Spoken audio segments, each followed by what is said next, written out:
আমিরে মুয়াবিয়ার উপকার করতেছে শয়তানে, ঘুমাইতেছে তো শয়তানে কয় উঠো উঠো মুয়াবিয়া উঠো, নামাজ পড়বা না নাকি? তাহাজ্জুদের ওয়াক্ত গেলা গত। তা আমিরে মুয়াবিয়া তো কাতিবে ওহী, উনি চিন্তা করতেছে কিরে ঘরে কেউ নাই, এটা আমার নামাজের লেগে ডাকে, এটা আবার কে? ধরে আলাইছে, ধরে কয় কে তুই? কয় আমি আপনার লোকের ডা, আপনার সাথে যেটা সেটা, সাথে যেটা মানে কয় আমি শয়তান। কাকিরে তুই এত বুজুর্গ হইলি কে রে? তুই নামাজের সময় নামাজ ছুটাইবি খেলাফ, তুই আজকে নামাজ পড়াইতে আইছস, কারণটা কি? কয় আমি আপনার ক্ষতি করতেছি। নামাজ পড়ায় আবার ক্ষতি করে কেমনি? কয় এর আগে একদিন আপনারে নামাজ পড়তে দেই নাই, আপনারে খেদমত করছি, ঘুম পাড়াইছি, কিন্তু আশ্চর্য একদিন তাহাজ্জুদ ছুইটা যায় সারাদিন কাঁদছেন আপনি, সারাদিন কান্দা আল্লাহরে এমন ভাও করছেন, তাহাজ্জুদ পইরা যত দূর উঠছেন না পইরা কান্দা তার চাইতে দ্বিগুণ উঠে গেছেন। আমার টেনশন হইলো আজকে যদি আবার তাহাজ্জুদ পড়তে না পারেন, আর যদি সারাদিন খালি কান্দেন আর আল্লাহরে চোখের পানি দিয়ে বেশি ভাও করে আলান, এর চিতে কান্দা কাটটা সহজে মাওলারে রাজি না করে একটু সেজদা দিয়ে কষ্ট করে করেন। এর লেগা আপনারে ডাকতে আইছি। সবার সাথে শয়তান আছে, কখনো কখনো শয়তান কিন্তু উপকার করে। আমাদের একটা গন্তব্য আছে জান্নাত, যেখানে গেলে আমাদের আল্লাহ পাকের কাছে যাওয়া হবে। জান্নাত, জান্নাত পর্যন্ত রাস্তাটা নিরাপদ না, জান্নাত পর্যন্ত যাইতে দুশমন আছে।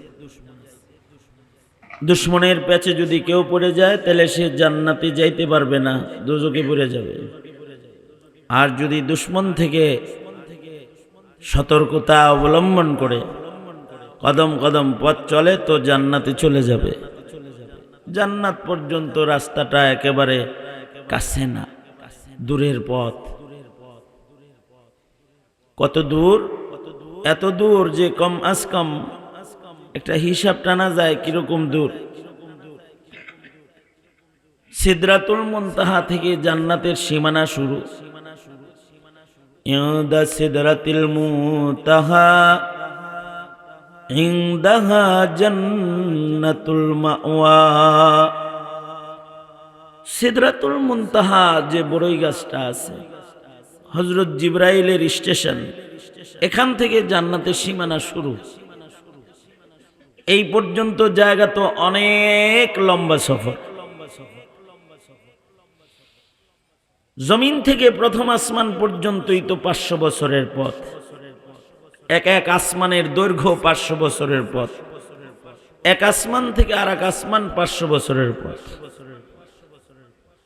তার মানে হলো জমিন থেকে পয়লা আকাশের ছাদে পৌঁছতে 1000 বছর, জমিন থেকে দ্বিতীয় আকাশের ছাদে উঠতে 2000 বছর, জমিন থেকে 7 আসমানের ছাদ পর্যন্ত যাইতে কমপক্ষে 7000 বছরের পথ। 7 আসমানের উপরে যেখানে আছে আল বাইতুল মামুর, জমিন থেকে বাইতুল মামুর পর্যন্ত 7000 বছরের পথ। জমিন থেকে বাইতুল মামুর যত দূর, বাইতুল মামুর থেকে সিদরাতুল মুনতাহা আবার অত দূর। এই লম্বা সফর, এত দূরে হলো জান্নাত। কিন্তু আল্লাহওয়ালাদের কাছে গেলে ছোট পথটা সোজা হয়ে যায়। এখানে আমাদের কোন বুজুর্গ বলেছেন, মুয়াসসার চুমরা সোহবত বজানে আশিকা আয়াদ, हमें बीनम के जन्नत बरजमी अज आसमा आयद। বলে কি যে আমি জান্নাত তো অনেক দূরের পথ, কিন্তু যখন আল্লাহওয়ালাদের কাছে যাই তো জমিনের উপরেই আসমানের জান্নাতটা জমিনে মনে হয়, তখন দূরের সফর ছোট হয়ে যায়। আমাদের এক বুজুর্গ বলেন, জানো জান্নাত তো একেবারে কাছে, কই 14,000 বছরের পথ, সিদরাতুল মুনতাহা রহিমাতার থেকে জান্নাত।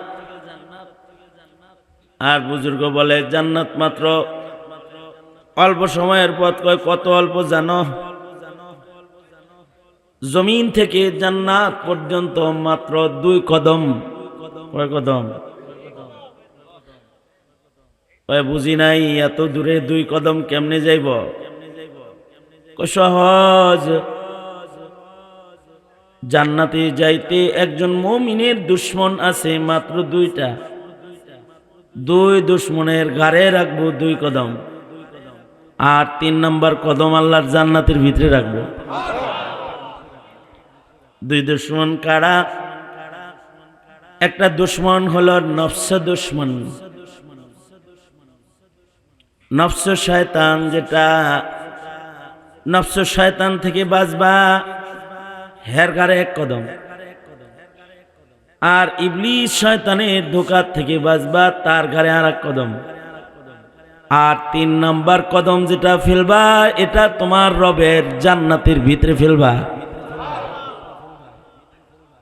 মুয়াসসার চুমরা সোহবত বজানে আশিকা আয়াদ, আমি বিনম কি জান্নাত বরজমি আজ আসমা আয়াদ। এই কারণেই দূরের জান্নাত বুজুর্গদের কাছে গেলে কাছে হয়ে যায়। নফস শয়তানের মাথায় 1 কদম, তার মানে হলো নফসের মুখালাফাত করবা। নফস যা কইব তার উল্টা চলবা, আর শয়তান যা কইব তার উল্টা চলবা। নফস তোমারে বলবে গুনাহ করতে, ইন্নান নাফসা লা আম্মারাতুম বিসসু, নফসের কথা মতো চলা যাবে না। যারা নফসের কথা শুনে তারা নফসের গোলাম।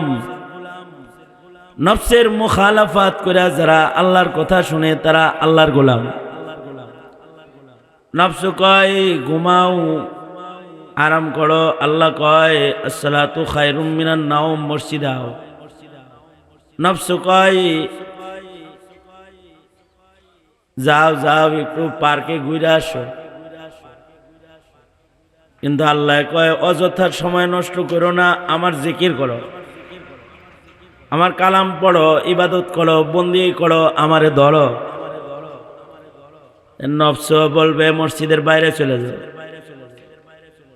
কিন্তু নফসের মুখালাফাত করে মসজিদের ভিতরে বয়ে থাকতে হইব। দিল্লি শাহী মসজিদের গেটে দাঁড়ায় এক বুজুর্গ বলতেছে, মাই তেরা বান্দা নেহি তেরে বাত মানতে নেহি। আর এক বুজুর্গ হেরে কয়, এই তুমি হের কথা শোনো না, তুমি হের বান্দা না। কারে কয় এটা? আপনি কি মনে করছেন এটা আল্লাহ রে কই মনে করছেন? না না না, এত পাগল না আমি। কত পাগল যে আমি আমার আল্লাহর এই কথা কারে বলো? বলতেছি আমার ভিতরে একটা শয়তান আছে, নফস শয়তান, এইডারে। আল্লাহু আকবার, এইডারে বলতেছি। তুই তো মসজিদের বাইরে যাইতে চাস, কিন্তু আমি তো তোর বান্দা না, এই জন্য আল্লাহর ঘর থেকে আমি যাম না। মাই তেরা বান্দা নেহি, এরে নফস আমি তোর বান্দা না। আমি কার বান্দা? আওয়াজ করে, কার বান্দা? আমি তোর বান্দা না, তাই তোর কথা শুনি না। তুই বাইরে যাইতে চাস, আর আল্লাহ ভিতরে বসে থাকলে ভালোবাসে, তাই আমি ভিতরে রইলাম, আল্লাহর রহমতের ভিতরে আছি। মাই তেরা বান্দা নেহি, এরে নফস আমি তোর বান্দা না, তোর কথা আমি মানি না। এই কারণে কারণেই বুজুর্গরা কথা সব মানে আল্লাহর, আল্লাহ যেদিকে বুজুর্গরা থাকে ওইদিকে। আল্লাহু আকবার। শাহে দৌলা এক বুজুর্গ, ওনারে লোকে ধরছে, চলেন আমাগর গ্রাম ভাঙ্গা নদীতে চলে গেল, একটু দোয়া করে দেন। সাধারণত দোয়ার আগে কোরআন পড়ে, দোয়ার আগে জিকির করে, দোয়ার আগে একটা ভালো কথা কয়। এই বুজুর্গ দোয়ার আগে কোনো কোরআন তেলাওয়াত নাই, জিকিরও নাই, বুজুর্গ কয় দোয়া করমু, একটা কোদাল লইয়া হোক। আশ্চর্য বুজুর্গ, দোয়া করব কোদাল চায়,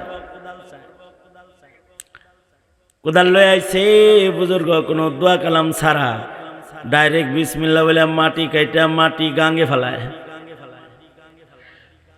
লোকেরা কয় আল্লাহর ওলি কি হইল, কি করি, কি করেন আপনারা? আল্লাহ নদী ভাঙ্গন থামাইতে, আর আপনি কিনা আমাগর শুকনা মাটি কাটটা কাটটা গাঙ্গে ফেলান।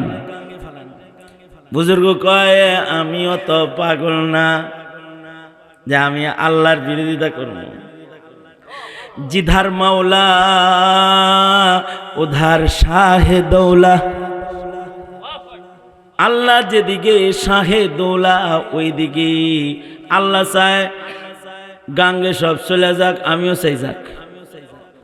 এই কারণে এক হাত কোদাল মাটি কাইটা আমার মাওলার লগে আমি একাত্মতা ঘোষণা করতেছি। এই বুজুর্গ এই যেখানে দাঁড়ায়া মাটি কাটছে, আল্লাহ তাআলা এই মাটিকে নির্দেশ করলেন, এই মাটি আমার বান্দা খারাইছে একটা তোর উপরে, এখান থেকে যেন কোনো মাটি ভাঙ্গার নদীতে গড়ায় না পড়া যায়। নফসের মুখালাফাত আর আল্লাহ পাকের ইতাআত। আল্লাহ যেদিকে আমি ওইদিকে, ভারত যেদিকে আমি সেদিকে না, আমেরিকা যেদিকে আমি ওইদিকে না, আল্লাহ যেদিকে আমি, বলেন আল্লাহ যেদিকে আমি সেদিকে, যেদিকে আল্লাহ সেদিকে বান্দা আমি। সুতরাং একটা শয়তান হলো নফস শয়তান, এই নফস শয়তানের ঘাড়ের উপরে এক কদম, আর এক কদম হলো ইবলিস শয়তান, মিস্টার ইবলিস। এই মিস্টার ইবলিস যত ধোঁকা দিবি ওর মুখালাফাত করতে হইব। ইবলিস শয়তানের কথা শুনলে লস, ইবলিস শয়তানের পদাঙ্ক অনুসরণ করলে লস। ইবলিস চাইব গুনাহ করাইতে, ইবাদত ছুটাইতে, কারণ ইবলিস কারো দোস্ত না, ইবলিস সবার দুশ্মন। শয়তান এই কোনোদিন বন্ধু হইতে পারে না। শয়তান আমাদের সবার প্রকাশ্য শত্রু। আল্লাহ বলেন ইয়া আইয়ুহাল্লাযীনা আমানু দুখুলু ফিস-সিলমি কাফা ওয়ালা তাত্তাবিউ খুতুওয়াতিশ শাইতান ইন্নাহু লাকুম আদুউম মুবিন। শয়তান কি আমাদের দোস্ত না দুশমন? আওয়াজ করে বলেন, দোস্ত না দুশমন? শয়তানের লগে খাতির আছে কোন? শয়তান যদি খাতির দিয়া উপকারও করে তাও সে অপকার করে।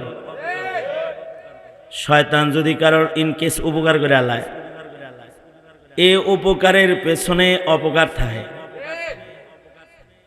যেমন আমিরে মুয়াবিয়ার উপকার করতেছে শয়তানে, ঘুমাইতেছে তো শয়তানে কয় উঠো উঠো মুয়াবিয়া উঠো, নামাজ পড়বা না নাকি? তাহাজ্জুদের ওয়াক্ত গেলা কত। তা আমিরে মুয়াবিয়া তো কাতিবে ওহী, উনি চিন্তা করতেছে কিরে ঘরে কেউ নাই, এটা আমার নামাজের লেগে ডাকে, এটা আবার কে ধরে আলাইছে? ধরে কয় কে তুই? কয় আমি আপনার লোকেরডা, আপনার সাথে যেটা সেটা, সাথে যেটা মানে কয় আমি শয়তান। কাকিরে তুই এত বুজুর্গ হইলি কে রে? তুই নামাজের সময় নামাজ ছুটাইবি খেলাফ, তুই আজকে নামাজ পড়াইতে আইছস, কারণটা কি? কয় আমি আপনার ক্ষতি করতে আইছি। নামাজ পড়ায় আবার ক্ষতি করে কেমনি? এর আগে একদিন আপনারে নামাজ পড়তে দেই নাই, আপনারে খেদমত করছি, ঘুম পাড়াইছি, কিন্তু আশ্চর্য একদিন তাহাজ্জুদ ছুইটা যায় সারাদিন কাঁদছেন আপনি। সারাদিন কান্দা আল্লাহরে এমন ভাও করছেন, তাহাজ্জুদ পইরা যত দূর উঠছেন, না পইরা কান্দা তার চাইতে দ্বিগুণ উঠে গেছেন। আমার টেনশন হইল আজকে যদি আবার তাহাজ্জুদ পড়তে না পারেন, আর যদি সারাদিন খালি কান্দেন আর আল্লাহরে চোখের পানি দিয়ে বেশি ভাও করে আলান, এর চিতে কান্দা কাটটা সহজে মাওলারে রাজি না করে একটু সেজদা দিয়ে কষ্ট করে করেন। এর লেগা আপনারে ডাকতে আইছি। সবার সাথে শয়তান আছে, কখনো কখনো শয়তান কিন্তু উপকার করে, কিন্তু শয়তান উপকার করলেও এর ভেতরে অপকার করে।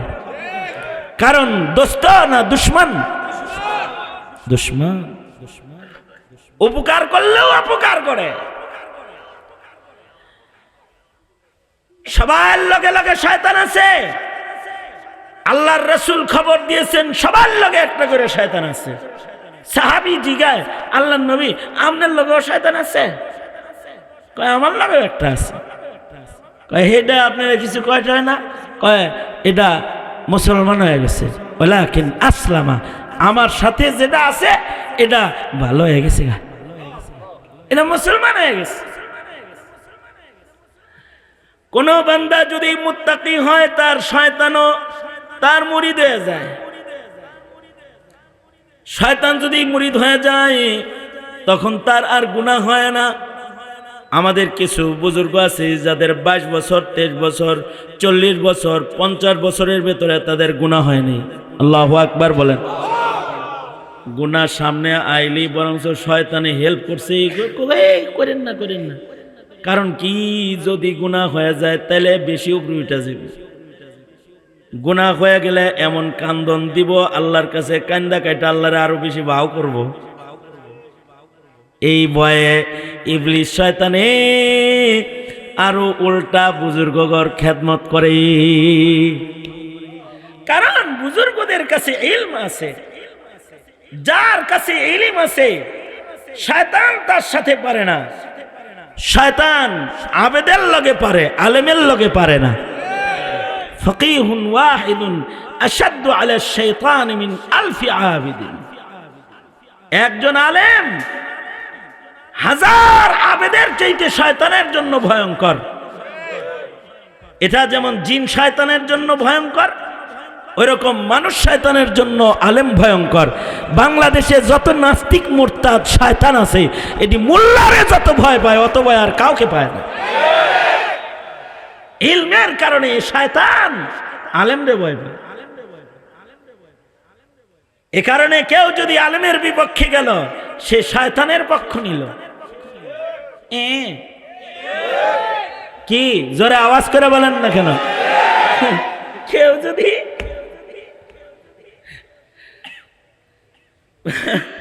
বুঝলে তো ভালো, না বুঝলে কিছু করার নাই, সারি। কেউ যদি আলেমের বিপক্ষে গেল সে দার হাকিকাত শয়তানের পক্ষ নিছে। কারণ শয়তানের জন্য আবেদ বেশি ভয়ঙ্কর না আলেম বেশি ভয়ঙ্কর? আল্লাহর রাসূল বলেছেন। এ কারণে আলেমরা মরার সময় শয়তানরে তাড়াইতে থাকে তার ইলম দিয়া। জাহেল মরার সময় শয়তান তাড়াইতে পারে না, সে পেছে ভরে যায়। যদি খালি পেছে পড়ে তাহলে মরার সময় ঈমান হারা হয়ে যায়। আর আলেম তার ইলম দিয়া চিন্নালায় এটা ইবলিস শয়তান, চিন্নালায় চিন্না কাম করে তো শয়তান পালায়। ইমামে আবু ইউসুফ রহমতুল্লাহ আলাইহি ওনার সাকারাতুল মউত শুরু হয়েছে। ইমাম আবু ইউসুফের সাকারাত শুরু হয়েছে। হেদায়ার হাসিয়াতে ঘটনাটা আছে। ইমাম আবু ইউসুফ যখন ওনার সাকারাত শুরু হয়েছে, এই মশলা বোঝা জরুরি না, কাণ্ডটা শোনেন, মশলা বুঝতে বোঝা জরুরি না, কই খালি হইন না আল্লাহ আর কি বুঝেন আর না বুঝেন তাও শোনেন। ইমাম আবু ইউসুফ রহমতুল্লাহ আলাইহি সাকারাত শুরু হয়েছে, আর ছাত্রদেরকে বসায় বলতেছে, এই ছাত্ররা বলো তো, হজে যায় যে শয়তান রে কঙ্কর মারে, এটা কেমনে মারে? এটা জিগাইতেছে। কেউ বলে পায়া এটা মারবো, কেউ বলে না সওয়ারিতে মারবো। ইমাম আবু ইউসুফ বলে না, যে রমির পরে রমি আছে এটা পায়দাল, আর যে রমির পরে রমি নাই এটা সওয়ারিতে মারা যায়। অর্থাৎ প্রথম 2 দিন কঙ্কর মারার পরে দোয়া আছে, যেই কঙ্করে দোয়া আছে সেটা পায়ে ভর করে মারবা, টলিতে গেলেও পায়ে দাঁড়ায় মারবা, সওয়ারিতে গেলে নাইমা তারপরে মারবা। আর তৃতীয় দিন যেহেতু দোয়া নাই, তৃতীয় দিন রমির পরে রমি নাই, তো এবার এটা সওয়ারিতে বৈশা মাররা, তৃতীয় দিন শয়তান রে কঙ্কর সওয়ারিতে বৈশা মাররা চলে যেতে পারবা। একদিক দিয়া এ মাসালা পড়াইতেছে, আর এক দিক দিয়া রুহ কবজ করতেছে আজরাইলে। মাসালা পড়ানো শেষ, রুহ বাইরে হয়ে গেছে। আল্লাহু আকবার বলেন। আনোয়ার শাহ কাশ্মীরি রহমতুল্লাহ আলাইহি কয়, ইমাম আবু ইউসুফ মরার সময় আজরাইল রে যেমন দেখছে, তেরকম শয়তান যে ধোঁকা দিতে আইছে হেরেও দেখছে। হেরে দেখে টেকে এবার ছাত্রদেরকে শয়তান মারা শিখায়। শয়তান কেমনে মারবি? কয় শয়তান এমনি মারবি, হজে যায় শয়তান এমনি মারবি। তার মানে আনোয়ার শাহ কাশ্মীরি বলে, ইমাম আবু ইউসুফ ছাত্রদেরকে শয়তান মারা শিখায়া ইবলিসটারে কয়, কাছে আহিস না, কিন্তু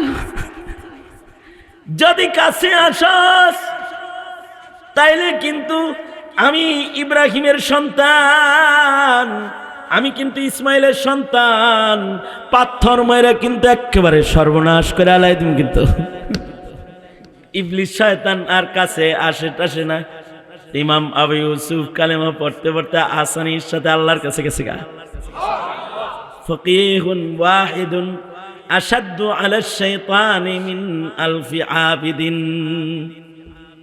এই কারণে মসজিদ ভরা মুসল্লিকে নাস্তিকরা ভয় পায় না, পীরের খানকার মুরিদদেরকে নাস্তিকরা ভয় পায় না।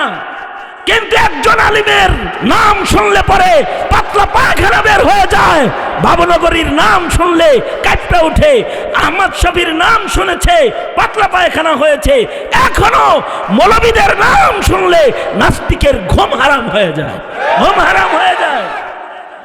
কারণ কি? কারণ হলো মৌলবীর কাছে ইলম আছে, আর ইলমের দ্বারাই শয়তানের মোকাবেলা হয়। যেমন জিন শয়তানের মোকাবেলা হয়, ওই রকম মুসলমানের মাটিতে নাস্তিক শয়তান যারা নাস্তিকতার চাষাবাদ করতে চায়, ওদের জন্য ভীতি হলো উলামায়ে কেরাম, ওদের জন্য ভীতি হলো ইলমি দ্বীন। এ কারণে নাস্তিকরা মাদ্রাসা দেখতে পারে না, মৌলবীও দেখতে পারে না।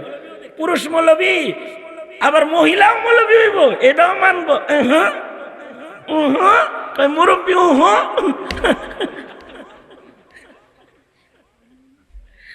সুতরাং ইলমের জরুরত আছে না নাই? জোরে বলেন। পাগড়ি যে দিতেছে, আলেমা হইতেছে, ইলম শিখতেছে, শয়তানের মোকাবেলায় ইলমের দরকার, শয়তানের মোকাবেলায় ইলমের দরকার, ঠিক কিনা? ইলমের দরকার, ইলম ছাড়া শয়তানের মোকাবেলা করা যায় না। সুতরাং জান্নাতে যদি যাইতে হয়, জান্নাত মাত্র কয় কদম? ভালো করে কোন কয় কদম? জান্নাত মাত্র 2 কদম। 1 কদম নফস শয়তানের ঘাড়ে, আর 1 কদম পড়বে ইবলিসের ঘাড়ে, এরপরে 3য় কদম কোথায় পড়বে? আওয়াজ করে জোরে বলেন। সুতরাং সহজে জান্নাতে যাইতে আলেম দরকার, ইলম দরকার। মুয়াসসার চুমরা সোহবত বজানে আশিকা আয়াদ আমি বিনম কে জান্নাত বরজমি আজ আসমা আয়াদ। আল্লাহ তাআলা আমাদেরকে ইলমের কদর করার তৌফিক দান করেন, আমিন বলেন। আলহামদুলিল্লাহ রাব্বিল আলামিন, ওয়াসসালাতু ওয়াসসালামু আলা সাইয়্যিদিল আম্বিয়া ওয়াল মুরসালিন মুহাম্মাদিন ওয়া আলা আলিহি ওয়া আসহাবিহি আজমাইন। রাব্বুল আলামিন গভীর রাত একটা পার হয়ে গেছে, তোমার বান্দারা বসে আছে। ইয়া আল্লাহ, ইলমের সম্মাননা করা হয়েছে। রব্বুল আলামিন সকলে মিলে ভিক্ষুকের মতো দুইটা হাত বাড়ায় ধরেছি। জিন্দেগীর সব গুনাহের জন্য তোমার কাছে মাপ চাই। মেহেরবানি করে আমাদের জিন্দেগীর সব গুনাহ তুমি মাফ করো আল্লাহ। জেনে না জেনে অন্ধকারে আলোয় গোপনে প্রকাশ্যে যত পাপাচার করেছি ক্ষমা করে দাও। বেপানাহকে পানাহ দাও, বেরুজিকে রুজি দান করো, অশান্তি দূর করে শান্তির ফয়সালা করে দাও। রব্বুল আলামিন কার কি হাজাত, কার কি জরুরত সব তুমি জানো। সবার মনের নেক বাসনা পুরা করে দাও। অভাবীর অভাব দূর করে দাও। চাকরিজীবীর চাকরিতে বরকত দাও। অসুস্থ রোগীদের সুস্থ করে দাও। আমাদের সালাম প্যারা নবীর রওজায় আথারে পৌঁছায় দাও। রব্বুল আলামিন জানি না কার মা নাই, কার বাবা নাই, নিজের হাতে যারা নিজের মা বাপ কবরে রেখেছে তাদের মা বাবার কবর জান্নাতের বাগান বানায় দাও। যাদের আব্বা আম্মা আছে হায়াত বাড়াও, বেশি বেশি করে খেদমত করতে পারে তৌফিক দান করো আল্লাহ। ফিলিস্তিন ইয়া আল্লাহ আজাদ করে দাও, মসজিদুল আকসাকে আজাদ করে দাও। বাংলার জমিনে শান্তি দাও। হার কিসমের ফিতনা ফাসাদ থেকে আমাদের বাঁচাও ইয়া আল্লাহ। উলামায়ে কেরামের ইজ্জত বুঝার তৌফিক দাও। হার কিসমের শয়তানি ধোঁকা থেকে মিল্লাতের মুসলমানদেরকে তুমি ধরে ধরে বাঁচাও। রব্বুল আলামিন জানি না কোন দোকানের কাফন রেডি হয়ে গেছে, কোন সোপের বাস না জানি পেকে গেছে, কখন জানি মসজিদের কোনার পালকি বাড়ির দুয়ারে দাঁড়ায় যায়। ওগো আল্লাহ, কবরের পালকি পাঠানোর আগে কামেল মুমিন বানায়া দিও আল্লাহ। রব্বুল আলামিন গভীর রাত পর্যন্ত যারা ইন্তজার করেছে, কদম কদম নেক দিয়া তাদেরকে বাড়ি ফিরায় দাও। খায়ের ও বরকত দান করো রব্বুল আলামিন। মহল্লায় সুন্নতের হাওয়া চালু করে দাও। দুটি মাদ্রাসা হাজত খাজানায় গায়েব থেকে মিটায় দাও রব্বুল আলামিন। মাদ্রাসার যত ছাত্র ছাত্রী আছে তাদের কবুল করে নাও। অভিভাবক মণ্ডলীদেরকে কবুল মঞ্জুর করে নাও। যারা দোয়া চেয়েছে, যারা দোয়ার আশা রাখে, দোয়ার হক রাখে, সবার হকে দোয়া কবুল আর মঞ্জুর করো আল্লাহ। আল্লাহুম্মা আফিনা ফি কুদরাতিকা ওয়া আদখিলনা ফি রাহমাতিক। নাসআলুকা দাওয়ামাল আফিয়া ওয়া তামামাল আফিয়া ওয়াশ শুকরা আলাল আফিয়া। ইহদিনাস সিরাতাল মুস্তাকিম সিরাতাল লাযীনা আন'আমতা আলাইহিম গায়রিল মাগদুবি আলাইহিম ওয়ালাদ-দাল্লিন। আল্লাহুম্মা জাআলনা মিনাত তাওয়াবিন ওয়াজআলনা মিনাল মুতাতাহহিরিন ওয়াজআলনা মিন ইবাদিকাস সালিহিন আল গুররিল মুহাজ্জালিন আল ওয়াফদিল মুতাকাব্বালিন। سبحان ربك رب العزة عما يصفون وسلام على المرسلين والحمد لله رب العالمين. السلام عليكم ورحمة الله وبركاته.